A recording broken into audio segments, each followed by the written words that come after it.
नमस्कार दोस्तों, स्वागत है आप सभी को उपकार क्लासेज में। आज की क्लास हम एएलपी के लिए 20 टाइप के 20 क्वेश्चन सॉल्व करेंगे, जिसमें हमारा टारगेट ये रहेगा कि जैसे मान लीजिएगा ये फर्स्ट क्वेश्चन है आपके पास है। क्वेश्चन क्या है आपके पास है? बहुभुज से रिलेटेड है, यानी पॉलीगन का क्वेश्चन है। तो पहले हम इसका कंप्लीट कॉन्सेप्ट समझेंगे कि बहुभुज क्या होता है आपके पास है। बहुभुज में विकर्णों की संख्या कैसे निकाली जाती है, इसमें भुजाओं की संख्या कैसे निकाली जाती है, आंतरिक कोणों का योग क्या होता है, इसमें बाह्य कोणों का योग क्या होता है। इस तरीके से पहले हम बहुभुज का कंप्लीट कॉन्सेप्ट समझेंगे। कॉन्सेप्ट समझने के बाद में आप इस क्वेश्चन को सॉल्व करोगे तो बिल्कुल ये क्वेश्चन आपको सेकंडों में समझ में आ जाएगा। तो इस तरीके से आज की क्लास हम 20 टाइप के 20 क्वेश्चन सॉल्व करने वाले हैं। यानी कि हम ये कह सकते हैं कि एएलपी के लिए आपके पास हम प्रैक्टिस सेट नंबर 2 है। इससे पहले हम एक प्रैक्टिस सेट और भी सॉल्व कर चुके हैं। तो चलिएगा बगैर टाइम खराब किए शुरुआत करते हैं आज के फर्स्ट क्वेश्चन की। क्वेश्चन क्या है आपके पास है? क्वेश्चन हमारे पास है ये है, एक समबहुभुज के आंतरिक और बाह्य कोणों के बीच का अंतर इतना है, तो बहुभुज की भुजाओं की संख्या आपको बतानी है। तो हम क्या करते हैं, सबसे पहले थोड़ा सा इसके बारे में कॉन्सेप्ट समझ लेते हैं कि आखिरकार में ये पॉलीगन या फिर बहुभुज होता क्या है, कौन सी वाली आकृति को हम बहुभुज के अंदर काउंट करते हैं। तो देखिए, आकृति आपके पास है दो टाइप की होती है। अगर आप थोड़ा सा मेंसुरेशन अगर आपने पढ़ा है तो आकृतियां आपके पास है कितने टाइप की होती है? 2 टाइप की होती है। यानी सर कुछ आकृतियों को तो हम 2D के अंदर काउंट करते हैं और कुछ आकृतियों को हम 3D के अंदर काउंट करते हैं। जिनमें 2 भुजा होती है वो सभी आकृतियां 2D कहलाती है, और जिसमें 3 भुजाएं होती है वो सभी आकृतियां 3D के अंदर काउंट होती है। यहाँ पर अगर हम बहुभुज की बात करें, यहाँ पर अगर हम बहुभुज की बात करें तो सर बहुभुज के अंदर वे आकृतियां आती है जिनमें लंबाई और चौड़ाई होती है, जिसे हम शॉर्ट में ये कह सकते हैं कि वे सभी आकृतियां जो 2D की है आपके पास है वो बहुभुज वाली आकृति है। जैसे अब आप ये कहोगे कि त्रिभुज क्या बहुभुज है, तो बिल्कुल है। त्रिभुज हो गया आपके पास है, चतुर्भुज हो गया आपके पास है, यानी कि इस तरीके की कोई भी आकृति है जिसमें 2 भुजाएं होती है वो सभी क्या कहलाती है आपके पास है? बहुभुज कहलाती है। यानी कि आपको पहला पॉइंट क्या समझना है इसमें? पहला पॉइंट आपको यह समझना है कि सर सभी सभी जो भी आपके पास है 2D की आकृतियां है, यानी कि सभी 2D की आकृतियां, सभी 2D की आकृतियां क्या कहलाती है आपके पास में? बहुभुज कहलाती है। फर्स्ट पॉइंट तो ये क्लियर हो गया कि भाई बहुभुज होता क्या है। यानी कि सर जितनी भी 2D की आकृतियां हैं उन सबको हम बहुभुज कहते हैं। कुछ एग्जाम्पलों से मैं आपको समझाने की कोशिश करता हूँ। जैसे मान लीजिएगा आपके पास है एग्जाम्पल नंबर फर्स्ट ये है कि आप ये कहोगे सर कि ये मान लीजिए आपके पास एक त्रिभुज है, क्या ये एक बहुभुज है? तो बिल्कुल आपके पास है ये बहुभुज है।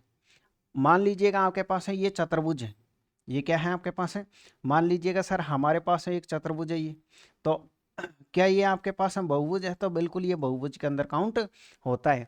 जैसे अगर हम त्रिभुज की बात करें तो त्रिभुज में क्या होता है सर? एक तो होता है आपके पास है आंतरिक कोण, जो कि कहाँ पर बनेगा आपके पास है? यहाँ पर ही आंतरिक कोण बनता है।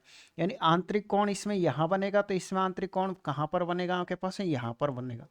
यानी कि चाहे तो कोई आकृति 3 भुजाओं से घिरी हुई हो, 4 भुजाओं से घिरी हुई हो, 5 भुजा, 6 भुजा या 20 भुजा, कितनी भी भुजाओं से घिरी हुई आकृति हो, सभी किसके अंदर काउंट होती है सर? हमारे पास हम बहुभुज के अंदर काउंट होती है। तो हम ये कह सकते हैं कि ये जो कोण है अंदर के, ये आंतरिक कोण कहलाते हैं। और अगर हम इसमें बाहर की तरफ कोण बना देते हैं तो उसे हम बाह्य कोण कहते हैं, या फिर आप बहिष्कोण भी कह सकते हो। जैसे अगर हम इसकी बात करें कि इसमें बाह्य कोण कौन सा बनेगा, तो सर ये वाला जो कोण है ना आपके पास, ये बाह्य कोण कहलाएगा। ये वाला जो कोण है ये क्या कहलाएगा आपके पास है? सर ये वाला यहाँ पर जो कोण बनेगा वो क्या कहलाएगा आपके पास? हम बाह्य कोण कहलाएगा। इस बात को ध्यान रखिए। लेकिन पहले हम थोड़ा सा बाह्य कोण से पहले आंतरिक कोणों के बारे में जान लेते हैं। सर आंतरिक कोण आखिरकार हम किस तरीके से निकालते हैं? तो पहला पॉइंट आपको बहुभुज के बारे में क्या समझना है कि सभी अंतः कोणों का योग कितना होता है। जैसे आप ये कहोगे ये त्रिभुज है, त्रिभुज के बारे में था आप जानते हो कि त्रिभुज के आंतरिक कोणों का योग कितना होता है? 180 डिग्री होता है। भाई त्रिभुज तो एक सिंपल सी आकृति है, इसलिए आप ये कह सकते हो सर इसके आंतरिक कोणों का योग 180 डिग्री होता है, या फिर इसके तीनों कोणों का योग कितना होता है? 180 डिग्री होता है। इसी तरीके से अगर इसके मैं चारों कोणों का योग पूछी तो आप बिल्कुल इजी तरीके से कह सकते हो कि सर 360 डिग्री होता है। लेकिन आखिरकार ये 360 डिग्री है 180 डिग्री आता कैसे है, वही चीज़ हम समझेंगे। तो पहला पॉइंट क्या हो जाएगा आपके पास है?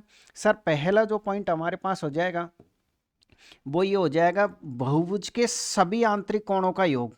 यानी आप ये कह सकते हो सभी अंतः कोणों का योग, सभी अंतः कोणों का, पहले हम सभी अंतःकोणों का योग निकाल लेते हैं, फिर एक एक अंतःकोण निकाल लेंगे। अगली लाइन में हम ये सीखेंगे कि प्रत्येक अंतःकोण हम कैसे निकाल पाएंगे। यानी कि सभी अंतःकोणों का अगर आपको क्या निकालना है, योग, तो एक फॉर्मूले का आप इसमें यूज करोगे, और फॉर्मूला है आपके पास है n-2। क्या है, n-2 इंटू आप मल्टीप्लाई करोगे 180 डिग्री से। किससे मल्टीप्लाई करोगे, 180 डिग्री से। यानी कि सभी अंतःकोणों का योग हम इस फॉर्मूले की मदद से निकाल सकते हैं। जैसे मान लीजिएगा, अब इसमें n क्या चीज है, इसमें n सर भुजाओं की संख्या है। हम जितने भी फॉर्मेट इसमें समझेंगे, जहां जहां पर n आएगा आप ये समझ जाइएगा कि सब जगह उसमें भुजाओं की संख्या काउंट होगी। यानी n का मतलब क्या है आपके पास है, नंबर ऑफ साइड्स से। ठीक है, जैसे अब आप ये बताइएगा कि त्रिभुज में कितनी भुजाएं होती है, तो 1, 2 और 3 होती है। अगर हम त्रिभुज के तीनों कोणों का योग निकालना चाहें, अंतः कोणों का, तो आप ये बताइए 3 - 2 और गुणा किससे करोगे आप, 180 डिग्री से। तो यहां कह सकते हो 1 बचेगा, तो हम कह सकते हैं 180 डिग्री तीनों कोणों का योग आया कि नहीं आया। यानी कि सर त्रिभुज के अंतः कोणों का योग कितना हो गया आपके पास है, 180 डिग्री हो गया।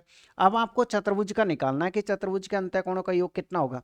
तो आप बताइए इसमें कितनी भुजाएं, 1, 2, 3, 4 है, तो यहाँ पर 4 आ जाएगा आपके पास। तो 4 - 2 कितना बचेगा, 2 बचेगा। और 2 को हम जैसे ही 180 के साथ मल्टीप्लाई करेंगे तो आपके पास है 360 डिग्री आ जाएगा। यानी कि आपको ये सीधे फॉर्मूला रटना होगा यहाँ पर कि सर अगर मान लीजिए हम किस चीज के, बहुभुज के अंतः कोणों का योग निकालना, तो हमको n-2 इंटू 180 डिग्री का यूज करना है। अगर आपको प्रत्येक का निकालना है, जैसे अब मान लीजिए ये तीनों कोणों का योग 180 डिग्री हो गया, आपको ये चाहिए कि इसमें प्रत्येक कोण का मान कैसे आएगा, कितने कितने डिग्री का है। तो अगली जो लाइन आपके पास आएगी वो ये आएगी आपके पास है कि प्रत्येक अंतः कोण का मान, प्रत्येक अंतः कोण का अगर आपको मान निकालना है तो करना क्या है, कुछ नहीं करना सर, जो ये फॉर्मूला है ना इसको एज इट इज लिखिएगा फिर से। यानी कि आप ये कह सकते हो इसी फॉर्मूले को एज इट इज लिखिए। क्या है आपके पास है, n-2 इंटू 180 डिग्री, ये तो सेम रहेगा क्योंकि योग तो निकालना ही पड़ेगा। और उस योग में भाग दे दीजिएगा कि इसमें कितनी भुजा है उनका, उससे आपके पास है प्रत्येक अंतः कोण का मान आ जाएगा।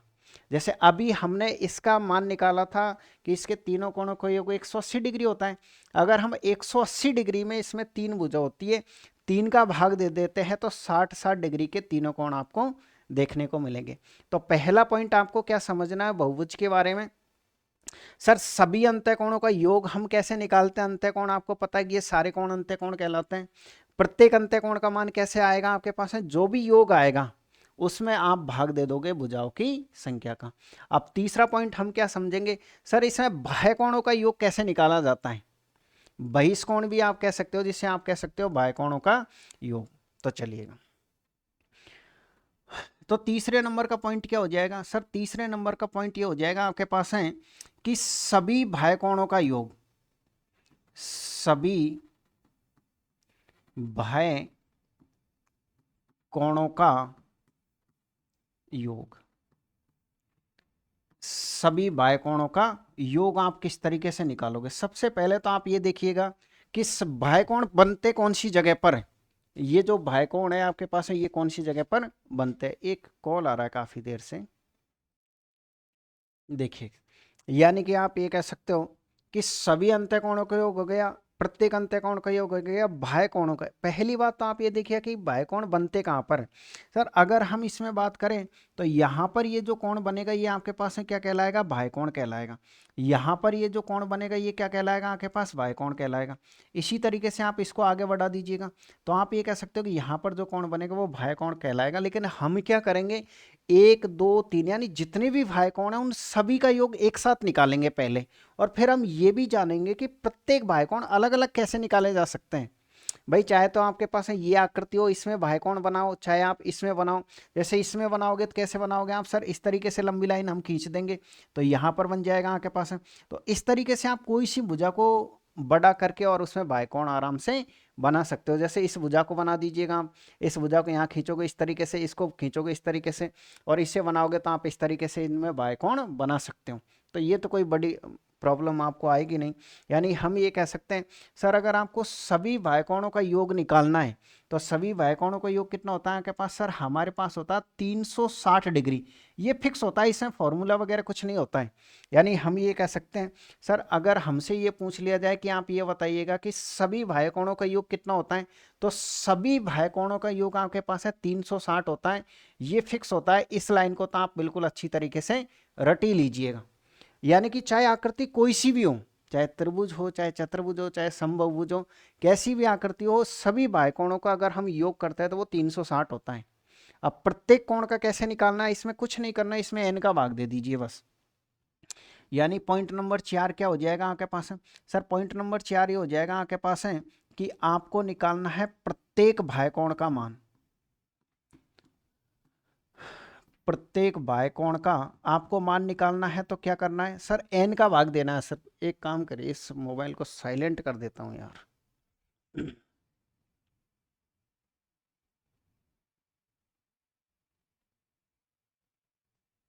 ठीक है ना? देखिए अगर आपको प्रत्येक बाह्यकोण का मान निकालना है तो मान कैसे निकालना है? कुछ नहीं करना सर, जो भी संख्या दे रखी है ना वो सॉरी जितने भी ये है आपके पास है योग है, इसमें सिर्फ और सिर्फ भाग दे दीजिए किसका? 360 डिग्री है, इसमें आप भाग दे दीजिएगा n का। और n क्या है? भुजाओं की संख्या है। तो हमने क्या समझा कि ये तो फिक्स पॉइंट है कि बाह्यकोणों का योग 360 डिग्री होता है। अब इतना टाइम तो हमारे पास है नहीं है कि एक्सप्लेन इसको किया जाए। हाल फिलहाल आप समझ लीजिएगा कि एक्सप्लेन करके भी क्या करना है कि बाह्यकोण चाहे कोई सी भी आकृति हो, बहुभुज के अंदर है तो 360 होता है। अगर प्रत्येक बाह्यकोण का मान, बाह्यकोण या बहिष्कोण एक ही बात होती है, तो 360 में आप n का भाग दे दोगे। ये क्या है आपके पास? सर ये हमारे पास है n है। इस बात को आप ध्यान में रखिएगा। एक और लास्ट पॉइंट और समझ लीजिएगा, ज़्यादा पॉइंट इसमें है नहीं, है 5 नंबर का, और वो है आपके पास है कि मान लीजिए आपसे इसमें विकर्णों की संख्या, किस चीज़ में विकर्णों की संख्या? कोई भी बहुभुज की आकृति है उसमें अगर मान लीजिए आपसे पूछ लिया जाए कि आप ये बताइएगा कि विकर्णों की संख्या क्या है, अगर आपको निकालना पड़े कि विकर्णों की संख्या, तो आप क्या करोगे विकर्णों की संख्या के लिए? सर ये हो जाएगा आपके पास है n-3 और बट्टे हो जाएगा आपके पास है 2। ये इससे हम विकर्णों की संख्या निकाल सकते हैं। n आपके पास भुजाओं की संख्या है। जैसे अब आप ये कहोगे सर कि इस फॉर्मूले से एक दो विकर्णों की संख्या आप निकाल के बताइएगा। जैसे मान लीजिए आपके पास है त्रिभुज है, तो त्रिभुज में विकर्ण खींचे ही नहीं जाते हैं, तो त्रिभुज में भुजा कितनी होती है? 3। तो ये 3 और 3 माइनस 3 जीरो हो जाएगा, तो शून्य आ जाएगा, यानी त्रिभुज में विकर्णों की संख्या नहीं होती है। चतुर्भुज की अगर हम बात करें तो चतुर्भुज में कितनी भुजा होती है? 4। तो उसमें देखते हैं कितने विकर्ण खींचे जा सकते हैं। यहाँ पर हम कितना लिखेंगे सर? 4 लिखेंगे, और ये 1 और बट्टे 2, तो आप 2 से कितनी बार कटोगे? 2 बार। यानी चतुर्भुज में कितने विकर्ण खींचे जा सकते हैं? सर चतुर्भुज में जो विकर्ण खींचे जा सकते हैं वो 2 खींचे जा सकते हैं। तो इस बात को ध्यान रखिएगा सभी स्टूडेंट। अच्छा है, काफ़ी स्टूडेंट ये मैसेज करते हैं कि सर आप ये बताइए कॉन्सेप्ट किसके लिए है? मैं तो ALP की तैयारी कर रहा हूँ, मैं टेक्नीशियन की, मैं ग्रुप डी की। सर ग्रुप डी के लिए अलग से पढ़ाइए ना। तो मैं आपसे एक छोटा सा ये कहना चाहूँगा कि चाहे आप किसी भी चीज़ की तैयारी कर रहे हो, ALP हो, ग्रुप डी हो, टेक्नीशियन हो, NTPC हो, RPF SI हो, रेलवे की पूरी मैथ सेम होती है। आप किसी भी एग्जाम की तैयारी कर रहे हो, ये जो क्वेश्चन है आपके पास है, यही क्वेश्चन ग्रुप डी में आता है, यही ALP में आता है। ऐसा थोड़ी है कि आप NTPC की तैयारी कर रहे हो तो ये क्वेश्चन ALP में आया नहीं, मैं तो इसकी प्रैक्टिस करके नहीं जाऊँगा। तो ऐसा मैसेज, ऐसा फ़ोन आप नहीं करें, बल्कि ये जो पढ़ाया जा रहा है ये सभी एग्जामों के लिए, रेलवे के लिए पर्याप्त है। आप कोई सा पेपर दे लीजिएगा। और आपको पता ही है कि हर पेपर से पहले हम इसी तरीके से प्रैक्टिस सेट सॉल्व करवाते ही हैं, कोई दिक्कत आएगी नहीं है आपको। जैसे कल के जाके टेक्नीशियन का पेपर आएगा, टेक्नीशियन की भी हम प्रैक्टिस करवाएंगे आपको। NTPC का पेपर आएगा, NTPC की प्रैक्टिस करवाएंगे। हाँ, ये मुझे थोड़ा सा खेद है कि भाई मैं रेगुलर बेस पे क्लासें आपकी नहीं ले पाता हूँ। उसका कारण मुझे पता है, क्योंकि मैं साथ के साथ ही देखिए इसका भी फ़र्ज़ मुझे अदा करना पड़ता है। ये रेलवे सेलेक्टेड है तो पहले वो ड्यूटी है, उसके बाद में जो मुझे टाइम बचता है मैं उसमें आपको ये पढ़ाने का काम करता हूँ। तो ये मुझे भी पता है कि आपको थोड़ा सा डिस्टर्बेंस होता है कि रेगुलर बेस पे क्लासें नहीं मिल पाती है, लेकिन फिर भी आप चैनल को सब्सक्राइब करके रखिएगा ताकि जब भी क्लास अपलोड हो आपको तुरंत नोटिफिकेशन सबसे पहले मिले और सबसे पहले सफलता आप ही को मिले। तो चलिएगा अब हम इस क्वेश्चन को सॉल्व करते हैं। अच्छा, इसमें एक और बात ध्यान रखिएगा कि जैसे अब मैं आपसे ये कहूँ कि आप ये बताइए एक आंतरिक कोण और एक बाह्य कोण का योग कितना होता है, आंतरिक कोण और बाह्य कोणों का योग कितना होता है। तो आप ये बताइए ये सारे कोण सीधी लाइन पे बने हुए हैं और सीधी लाइन पर जो कोण बनते हैं उनका मान कितना होता है, 180 डिग्री होता है। यानी हम ये कह सकते हैं सर कि आंतरिक कोण प्लस बाह्य कोण अगर हम दोनों को जोड़ देते हैं तो 180 डिग्री इनका मान हो जाएगा। इसी तरीके से देखिएगा इस क्वेश्चन ने आपको दे रखा है, इस क्वेश्चन ने आपको क्या दे रखा है सर, इस क्वेश्चन ने ये दे रखा है कि एक समबहुभुज के आंतरिक कोण और बाह्य कोणों के बीच का अंतर 100 डिग्री है। आप ये बताइएगा, एक तो है इंटरनल, यानी कि आप ये कह सकते हो सर आंतरिक कोण, और एक है आपके पास है बाह्य कोण। इनका अगर हम योग निकालें तो आप खुद बताइए क्या 180 डिग्री नहीं होता है। अभी मैं आपको समझा चुका हूं कि इनके आंतरिक कोण और बाह्य कोण एक सीधी लाइन पर बनते हैं, इसलिए इनका दोनों का योग कितना होता है, 180 डिग्री होता है। ठीक है, और इनका आंतरिक कोण और बाह्य कोणों का जो अंतर दे रखा है वो कितना दे रखा है सर, 100 डिग्री दे रखा है। कितना दे रखा है, 100 डिग्री दे रखा है। अब आपकी मर्जी है, चाहे तो आप इसमें से आंतरिक कोण निकाल लीजिए, चाहे आप इसमें से बाह्य कोण निकाल लीजिए, दोनों से ही भुजाओं की संख्या आ जाती है। दोनों से ही क्या आ जाती है, आपके पास भुजाओं की संख्या आ जाती है। यानी कि हम ये कह सकते हैं सर अगर इसे सरल करें तो देखिएगा इससे आपके पास ये कट जाएगा, तो ये कितना हो जाएगा आपके पास है 2 आंतरिक कोण बराबर कितना हो जाएगा आपके पास 280। 280 का आधा कितना हो जाएगा आपके पास है 140, यानी आंतरिक कोण कितना हो गए 140 हो गया। और अगर हम बाह्य कोण का मान निकालते हैं तो बताइए 140 को आप यहाँ रख दीजिएगा, यानी आई की जगह 140, तो 180 में से 140 जाएगा तो कितना आएगा, 40 डिग्री आएगा। आपके पास दोनों कोण आ गए। यानी आप ये कह सकते हो सर हम इंटरनल भी निकाल सकते हैं और एक्सटर्नल भी यहाँ पर निकाल सकते हैं। आंतरिक कोण कितना आया आपके पास है सर, आंतरिक जो कोण आया वो तो आ गया आपके पास 140, और बाह्य का जो कोण आया आपके पास है बाह्य कोण कितना आ गया सर, बाह्य कोण आ गया आपके पास है 40 डिग्री। ये क्या है आपके पास है सर, ये बाह्य कोण। अब आपकी मर्जी है कि आप इसमें किससे निकालना चाहते हो भुजाओं की संख्या, लेकिन मैं आपको हमेशा सजेशन करूंगा कि बाह्य कोणों से अगर आप भुजाओं की संख्या निकालोगे तो वो बहुत ईजी होता है। जैसे अगर आप चाहते हो कि सर आप ये एक काम करिए, इसमें एक और फॉर्मूला लिख दीजिए कि भुजाओं की संख्या कैसे निकाली जाती है। अगर आपको निकालनी है भुजाओं की संख्या, आपको क्या निकालनी है, भुजाओं की संख्या, तो भुजाओं की संख्या निकालने का ये तरीका है कि पूरा टोटल कितना होता है आपके पास है 360 डिग्री होता है। इसे 360 डिग्री में आप भाग दे दीजिएगा n का। इसमें यानी भुजाओं की संख्या अगर आपको निकालनी है तो 360 डिग्री में n का भाग मत दीजिएगा, आप एक काम करिएगा इसमें भाग दे दीजिएगा प्रत्येक प्रत्येक बाह्य कोण का, बस इससे आपके पास भुजाओं की संख्या आ जाएगी। यानी कि आप ये कह सकते हो कि अगर आपको भुजाओं की संख्या निकालनी है तो टोटल कोण 360 डिग्री होता है। 360 डिग्री में अगर आप प्रत्येक बाह्य कोण का भाग दे देते तो आपका आंसर बहुत इजीली तरीके से आ जाएगा। जैसे हम ये कह सकते हैं सर इसमें हमारे पास है बाह्य कोण का मान कितना आया सर, इसमें जो बाह्य कोण का मान आया ना हमारे पास वो 40 डिग्री आया है।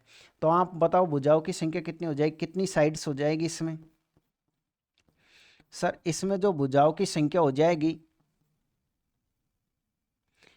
360, और इसमें बाकिस का देना है आपको 40 का देना है। तो इस तरीके से आप ये कह सकते हो कितना आ जाएगा आंसर आपके पास है 9 आंसर एकदम राइट आंसर होगा। तो ये आज का फर्स्ट क्वेश्चन था, मैंने आपको कंप्लीटली कॉन्सेप्ट समझाया। एक बार फिर से हम रिवाइज कर लेते हैं कॉन्सेप्ट को, उससे पहले इस क्वेश्चन को देखिए। क्वेश्चन ने ये कहा है आपके पास है कि एक समबहुभुज का, अच्छा अभी आप ये भी कहोगे सर क्या आपने समबहुभुज के बारे में नहीं समझाया, तो इससे कोई इफेक्ट नहीं पड़ेगा, चाहे वह समबहुभुज हो चाहे आपके पास है विषम बहुभुज हो। कंप्लीट जो कॉन्सेप्ट काम करेगा ना आपके पास है वो यही है आपके पास है, ये कॉन्सेप्ट है बहुभुज के बारे में। सम से इस पे कोई इफेक्ट नहीं पड़ेगा किसी भी तरीके के कोई भी क्वेश्चन पे। तो उम्मीद कर रहा हूँ कि आप कह सकते हो कि सभी आकृतियाँ पॉलीगन के अंदर आती है। एग्जाम्पल मैंने समझा दिए, सभी आंतरिक कोणों का योग बाह्य कोणों का योग आपके पास है, आराम से निकाल पाओगे आप। इनको थोड़ा सा रट्टा मारना वो आप जरूर रट लीजिएगा। क्वेश्चन क्या था, एक सर एक समबहुभुज के आंतरिक, यानी कि आप ये कह सकते हो आंतरिक यानी इंटरनल कोण कितना आपके पास है, ये रहा आपके पास है, और बाह्य कोण कितना आपके पास है सर, बाहरी कोण, या फिर हम कह सकते हैं सर एक्सटर्नल जो कोण है आपके पास है उनका योग कितना होता है। आंतरिक कोण और बाह्य कोणों का योग 180 डिग्री होता है, ये तो परमानेंटली फिक्स है। और इनका अंतर इसने खुद ने दिया था कि 100 डिग्री होता है। इससे आपके पास है ये कट जाएगा तो आपके पास है 2i आ जाएगा, यानी 2i का मतलब कितना हो गया आपके पास, इतना हो गया। तो ई का मान कितना हो जाएगा आपके पास 40 डिग्री। ई का मतलब क्या हो जाएगा आपके पास है सर, हमारे पास बाह्य कोण हो जाएगा। और भुजाओं की संख्या बाह्य कोण से बहुत इजीली तरीके से निकाल पाओगे, यानी कि हम ये कह सकते हैं 360 में जैसे ही 40 का भाग देंगे तो हमारे पास कितना हो जाएगा, 9 हो जाएगा। चलिएगा अगले क्वेश्चन से प्रैक्टिस करिएगा आप। दो पाइप P1 और P2 एक साथ मिलकर किसी टंकी को 8 घंटे में भर सकते हैं। यदि उन्हें अलग अलग खोल दिया जाए तो P2 को टंकी को भरने में P1 से 12 घंटे अधिक लगता है। केवल P1 द्वारा टंकी को भरने में कितना समय लगेगा, ये क्वेश्चन। देखिए मैं जब भी समय कार्य पढ़ाता हूँ या पाइप टंकी पढ़ाता हूँ तो मैं आपसे कहता हूँ कि दो फॉर्मूले आप इसमें जरूर रट के रखिएगा। हर जो इंटेलिजेंट स्टूडेंट होता है उसको वो बिल्कुल रटे हुए रहते हैं। कैसे, कौन कौन से, जैसे मान लीजिएगा ए किसी कार्य को करता है मान लीजिए x घंटे में, ठीक है, और बी उसी कार्य को करता है मान लीजिएगा कितने घंटे में, 22 घंटे में। और आपसे ये पूछ लिया जाए कि दोनों मिलके उस कार्य को कितने घंटे में करेंगे, तो दोनों मिलके कितने घंटे में करेंगे, तो हम सीधे फॉर्मूले लगाते हैं x y upon x plus y का, लगाते हैं कि नहीं लगाते हैं। और जबकि अगर ये पूछ लिया जाए क्वेश्चन ऐसा होता है कि ए इतने टाइम में कर सकता है, ए बी इतने टाइम में कर सकता है, और बी अकेले का समय कितना है, तो अकेले के समय में हम x y upon x minus y करते हैं, यहाँ करते हैं ना। तो दो फॉर्मूले ये हैं, आप जरूर ध्यान रखिएगा। यानी ये तो आपके पास फर्स्ट हो गया। सेकंड को वैसे लिखाने की जरूरत नहीं है, किसी अकेले का समय पूछे तो यहाँ माइनस कर देना। अब इस क्वेश्चन को हम समझने की कोशिश करते हैं। दो पाइप P1 P2 एक साथ मिलकर किसी टंकी को 8 घंटे में भर सकते हैं। एक तो है P1, एक है आपके पास है P2, और ये दोनों मिलकर के अगर हम बात करें तो दोनों मिलकर के जो टंकी को भर सकते हैं वो कितने घंटे में भर सकते हैं सर, 8 घंटे में भर सकते हैं। यदि उन्हें अलग अलग खोला जाता है तो P2 को टंकी को भरने में P1 से 12 घंटे अधिक लगते हैं। यानी कि अगर मान लीजिए इसको T समय लगता है तो इसको कितना लगता है सर, इसको T प्लस 12 घंटे लगते हैं। इसको क्या लगता है, T प्लस 12 घंटे लगते हैं। इस बात को आप ध्यान में रखिएगा। चलिएगा अब क्वेश्चन क्या पूछना चाह रहा है आपसे सर, क्वेश्चन हमसे ये पूछना चाह रहा है कि आप ये बताइएगा कि इसमें इस T का मान कितना है, समय का मान कितना है, क्योंकि इसने दिया है कि अकेले P1 द्वारा टंकी को भरने में कितना समय लगेगा। हमेशा ध्यान रखिए, कभी भी अगर ऐसा क्वेश्चन आपकी एग्जाम में आ जाता है तो आप कोई से भी मेथड से चले जाइएगा, चाहे आप इस मेथड से चले जाइएगा, चाहे आप रेशियो वाले मेथड से चले जाइएगा, हर टाइम इसमें इक्वेशन बनने की कोशिश करेगी, ऐसे क्वेश्चन में फिक्स है। और हर कोई जो भी टीचर है वो आपको यही सजेशन करेगा कि ऐसा क्वेश्चन आप बाई ऑप्शन से सॉल्व करें। और मैं भी आपको यही सजेशन करूंगा कि आप बाई ऑप्शन, कुछ स्टूडेंट ऐसे जो ऑप्शन का नाम देखते ही घबराते हैं, लेकिन आपको घबराना नहीं है।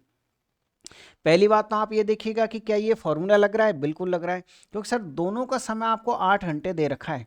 दोनों का जो समय दे रखा है वो कितना दे रखा है आपको सर, दोनों का जो समय दे रखा है ना वो हमको 8 घंटे का दे रखा है।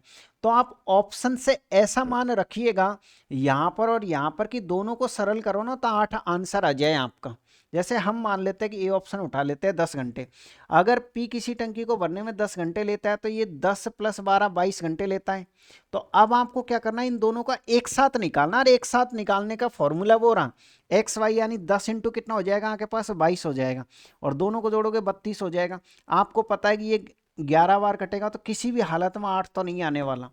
अगर 8 नहीं आने वाला तो इसका मतलब हमको बी ऑप्शन उठाना पड़ेगा। बी ऑप्शन क्या है आपके पास, 12 है। जैसे ही हम यहाँ 12 रखेंगे तो बी का तो समय हो गया 12 घंटे, और इसका समय हो जाएगा आपके पास है 24 घंटे दूसरे वाले नल का। अब हम निकालते हैं कि दोनों का समय कितना होता है। देखिए सर हम एक्स वाई करते हैं पहले, तो ये हो गया आपके पास है एक्स वाई, और बट्टे में हम एक्स प्लस वाई लिखते हैं यानी 36 लिखते हैं। 12 से कितनी बार, 3 बार, 3 से कितनी बार, 8 बार, तो बिल्कुल हमारे पास है 8 घंटे आ चुका है। यानी दोनों मिलकर के किसी टंकी को 8 घंटे में भर सकते हैं। लेकिन ये आया कैसे, जब हमने पी का मान 12 घंटे माना ऑप्शन से तब। तो इस तरीके से ऐसे क्वेश्चन को आपको ऐसे ही बनाना है। क्लियर है आपके पास। तो ये था क्वेश्चन नंबर सेकंड नंबर का।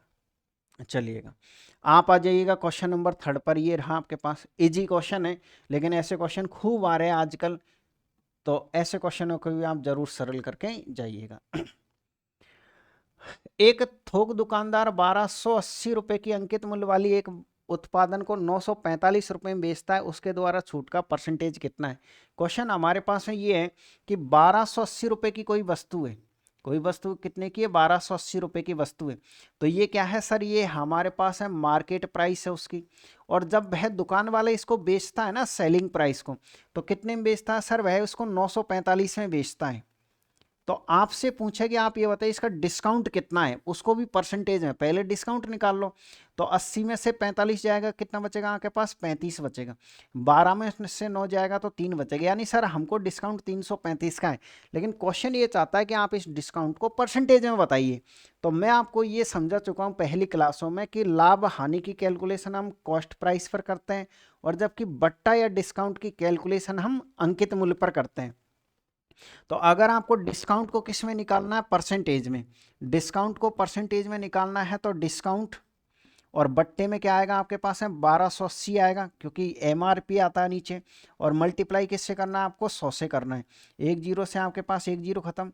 अगर हम इसे 2 से काटते तो ये 5 बार कटेगा, और 2 से काटेंगे तो ये 6 और 4 64 बार कट जाएगा। इस तरीके से देखिए, ये 25 हो जाएगा, और ये हो जाएगा आपके पास 15 और 2 17, हासिल की एक लग जाएगी, 15 और 1 हो जाएगा 16। एक बार फिर चेक कर लीजिए, 25 ठीक है, 15 और 2 17 ठीक। अब भाग किसका देना है, 64 का। भाग देने का क्या तरीका है कि 64 का भाग, तो 6 का भाग 16 में दे लीजिए। यानी सर ये तो फिक्स है कि 2 बार जाएगा। कितनी बार जाएगा, 2 बार। इसका डबल कितना होता है, 128। अगर हम 167 में से 128 घटाते तो कितना बचेगा, 139, 395, 395। यानी कि 395 का मतलब क्या हो गया, 6 का भाग 39 में कितनी बार जाएगा, 6 बार। तो बस आपका काम चल गया। यानी कि सर ये आंसर एकदम करेक्ट आंसर होगा। 36 दशमलव कुछ, वो 26 दशमलव कुछ आएगा, जो कि हमारे पास ये करेक्ट आंसर है। एक बार फिर मैं आपको समझा देता हूं कि मैंने किस तरीके से भाग देने की कोशिश करी है। कभी भी अगर इस तरीके की संख्याओं में आपको भाग देना है, तो उसमें भाग देने का बड़ा सिंपल तरीका होता है। क्या तरीका होता है कि पहले कितनी बार जाएगा, उसके लिए इसका पहला अंक उठाइए आप, और पहले अंक का भाग आप 2 अंकों में देके देख लीजिए। जैसे 6 का भाग आपने 16 में दिया, तो 6 दूनी का 12, 2 बार जाएगा। मतलब सर हमको ये तो कन्फर्म हो गया कि भाग 2 बार जाएगा। तो 2 बार जाएगा तो ये कितना होता हो जाएगा आपके पास 128। यानी सर 167 में से हम जैसे ही 128 घटाएंगे तो हमारे पास कितना बचेगा, हमारे पास इतना बचेगा। फिर ये अब फिर से भाग वही 64 का देना है। तो हमको क्या करना है, इस पहले अंक का भाग इन 2 अंकों में ही देना है। तो 39 में 6 का भाग कितनी बार जाएगा, 36। यानी कि हम ये कह सकते हैं सर दूसरा अंक भी हमको पता लग गया।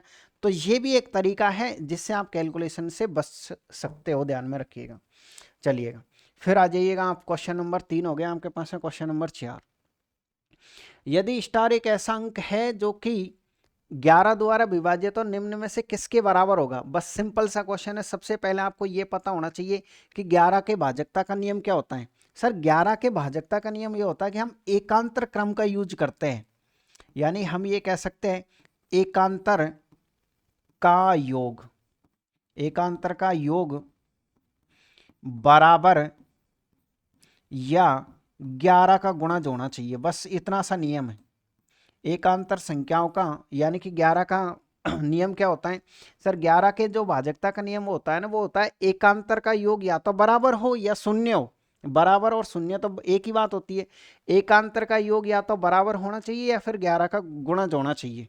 आप ये कहोगे ये एकांतर का क्या सिस्टम है। एकांतर का सिस्टम ये है कि जैसे मान लीजिएगा ये आपके पास संख्या लिखी हुई है, तो एकांतर जैसे हम इस संख्या को यहां लिख लेते हैं, स्टार 4 2 8 और 5 ये संख्या है। तो एकांतर का मतलब ये है कि सबसे पहले एक से शुरू करिए, एक एक का अंतर, एक संख्या छोड़नी है, और ये लीजिएगा इनका योग देखिए कितना हो जाएगा सर, स्टार प्लस कितना हो जाएगा हमारे पास है 7 हो जाएगा। 2 और 5 7। आगे किसका निशान लगाओगे, ये तो आप यहाँ लिख दीजिएगा, ठीक है। यानी एक बार आप यहाँ लिख दीजिए पहले जो एकांतर में आए। अगर आगे संख्या होती तो फर्स्ट एकांतर। अब दूसरा एकांतर कहाँ से आएगा सर, यहाँ से स्टार्ट करोगे 2 नंबर की संख्या से। 2 किसके साथ मिलेगा फिर आपके पास 8 के साथ। ये कितना हो जाएगा सर, ये हमारे पास 12 हो जाएगा। तो 11 के भाजकता का नियम ये कहता है कि जो आपने एकांतर का नियम लगाया है, या तो उनका योग बराबर होना चाहिए, 11 का गुणा होना चाहिए।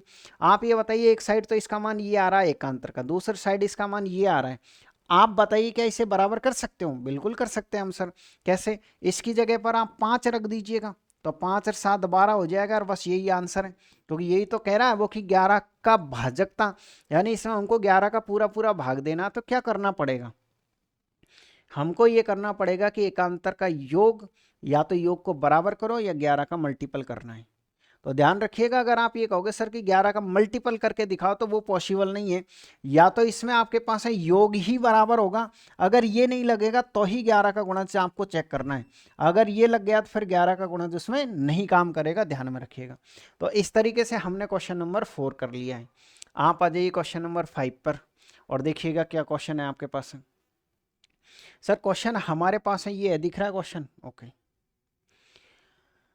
एक निश्चित राशि पर 13% वार्षिक दर से 3 वर्ष का साधारण ब्याज, समान राशि पर समान दर से 7 वर्ष का साधारण ब्याज, इतने रुपए का मैं तो राशि बताइएगा। बहुत इजी क्वेश्चन है आपके पास।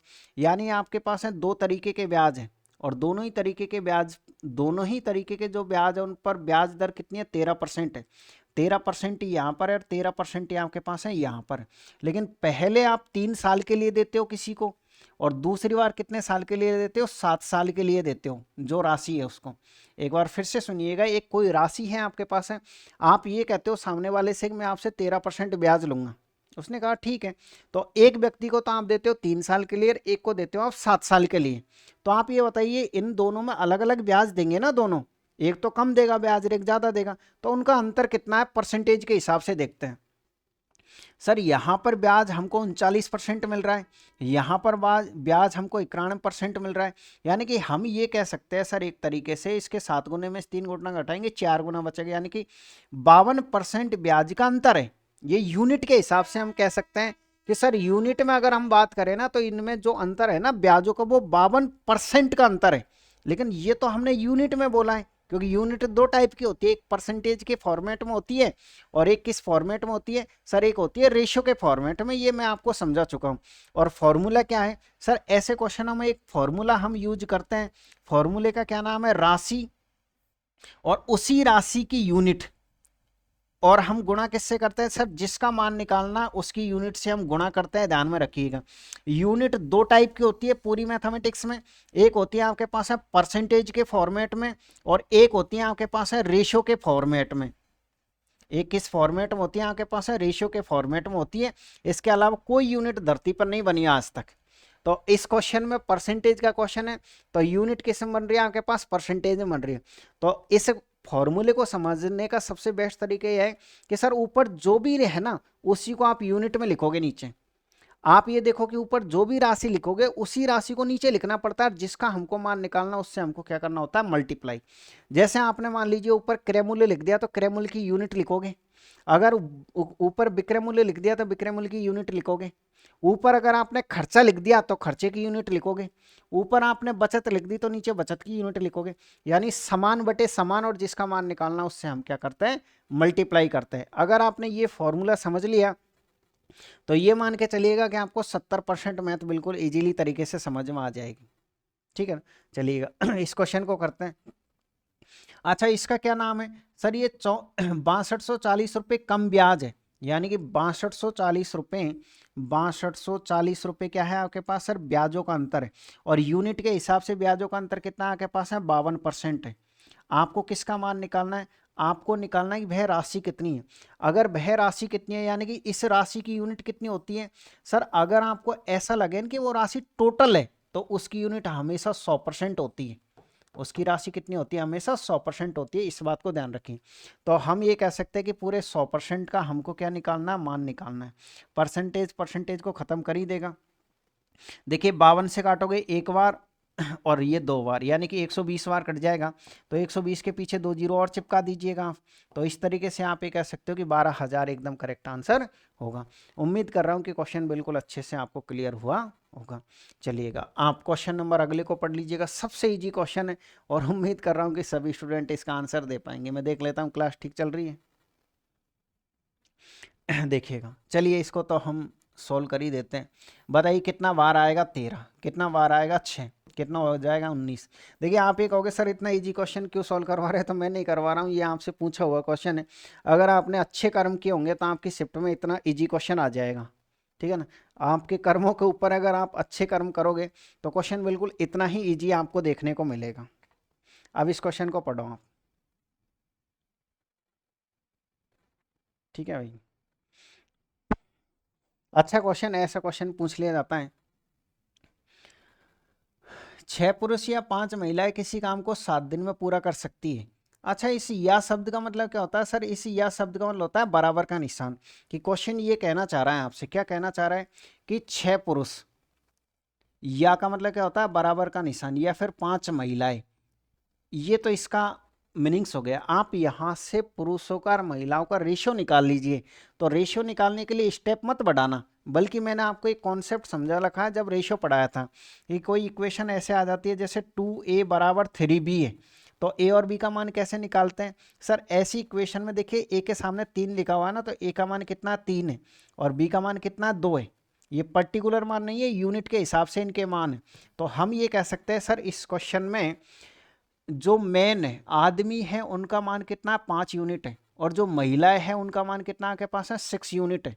कितना आपके पास है 6 यूनिट है, इस बात को ध्यान रखिए। अब क्वेश्चन को आप बनाना स्टार्ट कर दीजिएगा। 6 पुरुष या 5 महिलाएं किसी काम को 7 दिन में पूरा कर सकती हैं। आप चाहे तो क्वेश्चन को पुरुषों से बना लीजिएगा, चाहे महिलाओं से बना लीजिएगा, सब में ही आपको इसका आंसर देखने को मिलेगा। मान लीजिएगा हम इस क्वेश्चन को पुरुषों के साथ सॉल्व करना चाहते हैं, तो क्या क्वेश्चन बनेगा आपके पास सर? क्वेश्चन हमारे पास ऐसे बनेगा कि 6 पुरुष किसी काम को कितने दिन में कर सकते हैं? 7 दिन में कर सकते हैं। तो 6 इतने दिन में कर सकते हैं। आगे 6 पुरुष 5 दिनों तक कार्य करते हैं, यानी यहाँ इनका पूरा काम हो चुका है, तो अब आगे बराबर का निशान लगाओगे। अब इसने कहा कि सर ये जो 6 पुरुष है ना, ये 5 दिन तक काम करते हैं और चले जाते हैं, फिर बाकी का काम बच जाता है। फिर कुछ महिलाएं और आती है, हम ये देखते थे कि एक्स महिलाएं आएगी, और ये एक्स महिलाएं बाकी बचे हुए काम को कितने दिन में कर जाएगी? 5 दिन में कर जाएगी। जैसे क्वेश्चन ने दिया है सिर्फ मैंने उसी तरीके से जमाया है, बस आपका आंसर आ गया इतना। अगर आपने जमा लिया तो क्या क्वेश्चन है देखो, 6 पुरुष किसी काम को 7 दिन में कर सकते हैं। वहां लिखा हुआ है 6 पुरुष या 5 महिला, किसी से भी सॉल्व कर लीजिए सेम आंसर आएगा। तो सर 6 पुरुष किसी काम को 7 दिन में कर सकते हैं। अब आप ये कहोगे सर आपने ये बराबर का निशान क्यों लगाया? बराबर का निशान मैंने इसलिए लगाया कि इनके बीच में एक ही काम है, यानी कि पहले तो वो काम इनसे करवाया जा रहा है, फिर ये कह रहा है कि मान लो ऐसे काम होता तो अलग अलग काम नहीं है, इसलिए बराबर का निशान आया। तो सर आगे ये कह रहा है कि 6 आदमी मान लो 5 दिन करके छोड़ के चले जाए, उसके बाद कितनी महिलाएं और आ जाए कि काम 5 दिन में पूरा हो जाए। अब ऊपर जो आपने यूनिट के हिसाब से मान लिखा है ना कि m का मान 5 है, w का मान 6, वो इसमें रख दो और आंसर आ गया। इतना सा क्वेश्चन है आपके पास, बस कुछ नहीं करना। क्वेश्चन जमते ही सर m की जगह पर कितना रखेंगे? हम 5 रखेंगे। तो बताइएगा 5 को हम 6 से गुणा करेंगे तो क्या 30 नहीं आएगा? तो 30 इंटू कितना हो जाएगा आपके पास है 7 हो जाएगा, बराबर का निशान। m की जगह पर कितना रखेंगे सर? 5, तो 5 इंटू 6 कितना हो जाएगा? 30, तो 30 इंटू 5 प्लस का निशान। w की जगह पर कितना रखोगे? 6, तो क्या हो जाएगा आपके पास है 6x, और गुणा कितना हो जाएगा आपके पास है 5। अब आप खुद बताइएगा ये कितना हो जाएगा आपके पास। चलो एक स्टेप और सरल कर देता हूँ मैं आपको। 210 बराबर हो जाएगा आपके पास है 150, और प्लस कितना हो जाएगा आपके पास है 30x हो जाएगा। ये इधर आते ही किसका हो जाएगा सर? ये इधर आते ही आपके पास हो जाएगा माइनस का। तो इसमें से आप ये घटा दीजिएगा सर। जैसे ही हम इसमें से ये घटाएंगे तो कितना बच जाएगा आपके पास सर? हमारे पास आ जाएगा 60 बराबर कितना आपके पास है 30x है। तो बताइए कितनी बार कटेगा आपके पास है? 2 बार। तो इस तरीके से हम ये कह सकते हैं सर कि 2 और महिलाओं की आवश्यकता है, जो कि किस ऑप्शन में है? जो कि सर हमको इस ऑप्शन में देखने को मिलेगा। उम्मीद कर रहा हूँ क्वेश्चन आपको समझ में आया होगा। कुछ नहीं किया मैंने, जैसे क्वेश्चन दे रखा है सिर्फ उसी के अकॉर्डिंग क्वेश्चन को फॉलो करते हुए हम जा रहे हैं। ये क्वेश्चन है आपके पास है साइन थीटा बराबर इतना दिया हुआ है, कॉस थीटा का मान कितना है। ट्रिकोनोमेट्री का सबसे इजी क्वेश्चन यही होता है। तो मैं आपसे एक रिक्वेस्ट करूंगा कि सबसे पहले तो ये त्रिकोणमिति में जो ये sine theta sine cos ten होते हैं, ये कितने होते हैं उनका सीरीज आप याद रखें। जैसे सर ये त्रिकोणमिति अनुपात 6 होते हैं, कौन सबसे पहले कौन आता है आपके पास है सर? 1 नंबर पर आता है साइन थीटा, 2 नंबर पे क्या आता है आपके पास है? Cos theta. ऐसे कैसे याद कर लो आप इनको, अगर पहले से याद नहीं है तो भी। साइन थीटा कॉस थीटा, और ये हो जाएगा टेन, और ये हो जाएगा आपके पास है कॉट थीटा। 5 नंबर पर हो जाएगा आपके पास है सेक थीटा, और 6 नंबर पे क्या हो जाएगा सर? 6 नंबर पर हो जाएगा आपके पास है कोसेक थीटा। इस बात को ध्यान रखिए, ये 6 ही है बस, बाकी और कुछ नहीं है त्रिकोणमिति में। Sine cos tan cot sec और कोसेक ये है। अब ये सब के सब काम कैसे करते हैं सर? ये सभी के सभी काम करते हैं इस पर। ये एक समकोण त्रिभुज होता है, ये क्या होता है आपके पास एक समकोण त्रिभुज है, इस पर ये सब काम करते हैं। कैसे काम करते हैं, ये समकोण त्रिभुज का आधार है, बेस है, तो हम आधार है तो ए से ही प्रदर्शित करेंगे, बी नहीं लिखेंगे कि बी फोर बेस है तो बी से लिखोगे। अगर ये लंब है तो परपेंडिकुलर से नहीं लिखोगे आप, सीधी सी बात है, लंब है तो एल है, ये कर्ण है तो आप इसको हाइपोटेनस ने बोल करके सीधे के बोल दीजिएगा। हम तो सिंपल सी भाषा में समझना चाहते हैं, ये आधार है, ये कर्ण है, ये लंब है। आपने बचपन में एक फॉर्मूला पढ़ा होगा, फॉर्मूला क्या है आपके पास है सर, लाल बटे कक्का है। लाल बटे कक्का क्या कहता है आपसे सर, लाल बटे कक्का हमसे ये कहता है कि आपके पास है ये साइन थीटा का मान है, क्योंकि साइन थीटा का मान ये भुजाओं पे तो आधारित है सभी का मान। तो सबसे पहले हम कैसे चलते हैं, ये साइन थीटा का मान है, ये कॉस थीटा का मान है, ये टेन थीटा का मान है। यानी कि साइन थीटा का मान क्या है, लंब बटे कर्ण, कॉस थीटा का मान आधार बटे कर्ण, टेन थीटा का मान लंब बटे आधार। तो आप चाहे तो यहाँ लिख सकते हो कि सर साइन थीटा का जो मान होता है ना वो होता है आपके पास है लंब बटे कर्ण, और कॉस थीटा का मान क्या होता है आपके पास है आधार बटे कर्ण। इसी तरीके से ये लंब बटे आधार। अब तीन हो गए आपके पास, फिर इनके मान कैसे निकलेंगे, फिर उल्टे चलोगे आप, तीन पूरे हो गए ना, एक दो तीन, उल्टे आ जाओ आधार बटे लंब, तो आधार बटे लंब, फिर आ जाओ कर्ण बटे आधार, सर ये कर्ण बटे आधार, फिर आ जाओ आप कर्ण बटे लंब। तो इस तरीके से आप ये कह सकते हो कि सर हमने ये निकाल लिया कि कॉट थीटा का मान क्या होता है, कौन सी भुजा बटे कौन सी भुजा होता है। इसके अलावा अगर हम बात करें तो इसमें एक पाइथागोरस थ्योरम काम करती है जो आप खूब जानते हो सर, कर्ण स्क्वायर और आधार स्क्वायर प्लस लंब स्क्वायर होता है। पाइथागोरस थ्योरम क्या होती है सर, कर्ण स्क्वायर और क्या होता है आधार स्क्वायर प्लस क्या होता है आपके पास है लंब स्क्वायर होता है। और कुछ पाइथागोरस ट्रिपलेट होती है, उनको तो आपको सीधे रट्टा मारना होता है, सीधे यहाँ पर रटिए। पाइथागोरस ट्रिपलेट कैसे होती हैं, जैसे सर हमारे पास है ये है आपके पास है लंब है, ये आधार है और ये कर्ण है, तो ये कुछ है उनको तो याद रखो। जैसे सर एक ट्रिपलेट होती है, तीन है, ये चार है, ये पाँच है, फिक्स है आपके पास। इसके अलावा कौन सी होती है आपके पास, सर ये पाँच है, ये 12 है और ये आपके पास है 13 है। इस तरीके से और क्या होती है आपके पास, 6 8 और 10 है। और देख लीजिए आप सर 7 है, 24 है और 25 है। तो कुछ पाइथागोरस ट्रिपलेट होती है वो तो परमानेंटली फिक्स होती है। वो इसलिए फिक्स होती है कि ये छोटे मोटे टपोरी क्वेश्चन होते हैं ना, उनमें आपको ये पाइथागोरस फॉर्मूला यूज नहीं करनी पड़े, और वैसे कर भी सकते हो आप। जैसे फॉर एग्जाम्पल के लिए हम इस क्वेश्चन की बात करें तो क्वेश्चन ने क्या दे रखा है सर, साइन थीटा का मान दिया आपके पास है 3/5। तो साइन थीटा का मान होता क्या है, लंब बटे कर्ण। यानी सर ये आपके पास है लंब है और ये कर्ण है, यानी कि लंब की जगह आप लंब लिखिए, लंब की जगह कितना रखोगे आप, सर हम लंब की जगह 3 लिखेंगे और कर्ण की जगह कितना रखेंगे, हम 5 रखेंगे। तो आप ये बताइए आधार का मान कितना आएगा। अगर किसी स्टूडेंट को सीधे याद है तो सर 3 4 5, यानी कि आधार का मान कितना होता है 4, सीधे आप बता सकते हो, बता सकते हो ना। अब जैसे ही आपके पास ये आ गए, ये तीनों भुजाएं निकालना हर क्वेश्चन में अनिवार्य होती। अब जिसका भी आपसे मान पूछा उसका मान आप बेझिझक होकर बता सकते हो। यानी कि आप हमेशा ध्यान रखिएगा, आपको क्या करना है, दो भुजा दे रखी होगी, एक भुजा मिसिंग रहेगी, या तो कर्ण या आधार या लंब, एक मिसिंग रहेगी कोई सी। तो उसको अगर ये कुछ पॉइंट याद है आपको, ट्रिपलेट याद है, तो आप सीधे रट्टा मार के सीधे लिख सकते हो, अन्यथा आप इसका यूज करके निकाल लीजिएगा। तो अभी इतना टाइम तो हमारे पास है नहीं, ये प्रैक्टिस सेट है कि हम इसका यूज करें। यानी सर जैसे ही हमारे पास 3 भुजा गए तो हमको कॉस थीटा का मान निकालना है। किसका मान निकालना है, कॉस थीटा का। आप ये बताइए कॉस थीटा का मान होता क्या है सर, आधार बटे कर्ण। तो आधार और कर्ण का मान हम पहले ही निकाल चुके थे, तो हम ये कह सकते हैं आधार का मान कितना आपके पास 4 और कर्ण का मान 5, तो 4/5 ही आपका आंसर है, जो किस ऑप्शन में, जो कि बी ऑप्शन में। अब आप किसी का भी मान बता सकते हो यहाँ से, यानी कि अगर किसी स्टूडेंट को चाहिए कि यहाँ से कॉट थीटा का मान कितना होगा, तो कॉट का मान आप देखिए क्या होता है सर, कॉट का मान होता है आधार बटे लंब, और आधार कितना आपके पास है सर, आधार है हमारे पास है 4 और लंब कितना 3 है। बस कोई सी भी संख्या का आप बहुत इजीली तरीके से, आप में से किसी का मान पूछ लो, उसका मान आप यहाँ से बता पाओगे, ध्यान रखिए। तो ये था क्वेश्चन नंबर 8। आप आ जाइए क्वेश्चन नंबर 9 पे। सबसे इजी क्वेश्चन है, कोई दिक्कत नहीं है। आपको सिर्फ और सिर्फ इनका एलसीएम लेना है। एलसीएम कितना हो जाएगा, 24 हो जाएगा। इस 8 का भाग 3 बार, तो ये 9 हो जाएगा, प्लस से हो जाएगा आपके पास है 10। तो 19/24। कुछ क्वेश्चन इजी भी आते हैं, ऐसा नहीं है कि सारे क्वेश्चन आपको डिफिकल्ट दे रखे हो। आइएगा, एक ठोस घनाभ के 3 आसन्न फलकों का क्षेत्रफल इतना इतना इतना है, घनाभ का आयतन बताइए। कुछ नहीं करना, कभी भी आपसे घनाभ का आयतन पूछा जाए तो इनको सबको रूट में ले लीजिए। ये क्वेश्चन क्या है, वैसे तरीका क्या है, इस क्वेश्चन कहने क्या चाह रहा है, एक घनाभ है। घनाभ आपको पता है, एक चौखट डिब्बा होता है वो घनाभ होता है। ये तो रिमोट हालांकि घनाभ नहीं है। ये कह रहा है कि एक ठोस घनाभ के 3 आसन्न फलक, 3 आसन्न फलक का मतलब एक कोना देखना है आपको। इसका एक कोई कोना देखिए तो कोने से कितने दिखेंगे आपको, 1 2 और 3 दिखेंगे। तो सीधे अगर मान लीजिए आसन्न फलकों का क्षेत्रफल दे रखा है, आयतन पूछा जाए, तो आपको पता है घनाभ का आयतन हम कैसे निकालते हैं। सर घनाभ के आयतन का जो फॉर्मूला होता है ना, वो होता है आपके पास है अंडर रूट लंबाई इंटू चौड़ाई इंटू ऊंचाई, या फिर हम ये कह सकते हैं LBH या फिर ABC। मैं तो ABC प्रदर्शित करता हूँ कि सर घनाभ का आयतन क्या होता है आपके पास है, ABC होता है। बस अब यहाँ मान रख दीजिए आप, यानी आप ये कह सकते हो अंडर रूट का निशान। पहला मान कितना आपके पास है, 190 है। दूसरा कितना आपके पास है, 285 है। और तीसरा कितना आपके पास है, 150 है।